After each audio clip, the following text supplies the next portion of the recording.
Son zəng. Bu söz özündə bir çox duyğunu, sevinci, hüznü birləşdirir. 11 il eyni sinif otağında, eyni park arxasında əyləşdiyin sinif yoldaşlarınla ayrılmağın xəbərçisidir bu səs. Hər şeyin başlanğıcı olduğu kimi bir sonu da var. Ona görə 11-ci sinif məzunlarımızdan əvvəl 4-cü siniflərimizin yanına getmək istəyirəm. Görək onlar ibtidai sinifdə məzun olmağın həyəcanını necə yaşayır.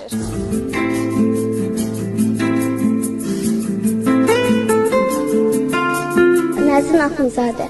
Mən 4-cü sinifi qutaranda özümü çox kədərli hiss edirəm və bir tərəfdən də sevincli hiss edirəm. Çünki mən bu 4 ilin 4-ünü öz müəllimimlə keçirmişəm və bilmirəm necə olacaq 5-ci sinif, 6-cı sinif, təzə müəllimələr, yəni müəlliməmi çox sevirəm və hər gün söz verirəm ki, gələcəm onun yanına və ondan söhbətləşəcəm, danışacağam. Səma Əliyeva.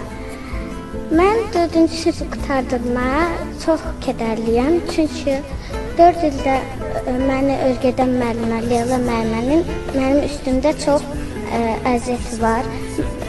Leyla müəllimə məni yazmağı, oxumağı öyrədib.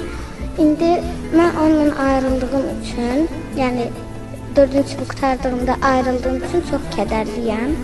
Amma heç vaxt müəllimənin yadından çıxartmayacağam, onun əziyyətini boşa çıxartmayacağım. Nailə Əskərli. 4-cü sinifi qurtardım. Biraz özümü kədərli hiss edirəm, biraz da sevinc. Mən təşəkkür edirəm mənim müəllimlərimə. Mənim dostlarıma arzu edirəm, yolları açıq olsun, öz arzularına çatsınlar. Zeynal və Ailə. 4-cü sinifi bitirirəm, müəllimimlə ayrılıram deyə çox özümü kədərli hiss edirəm. Amma biraz da sevincliyəm, çünki sinif yoldaşlarımdan yenə də ayrılmayacağam. İndi isə uşaqların sevimli müəllimi Leyla müəllimin təbrikini eşidək. Görək o öz şagirdlərinə nə arzuladı? Hər birinə uğurlar arzu edirəm.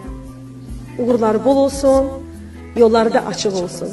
Ancaq onlar üçün mən çox danışacağam. Çünki biz bir-birimizə o qədər öyrəşmişik, bir ailəyik. Mən elə bir ki, onların analarıyam, məktəbdə olan.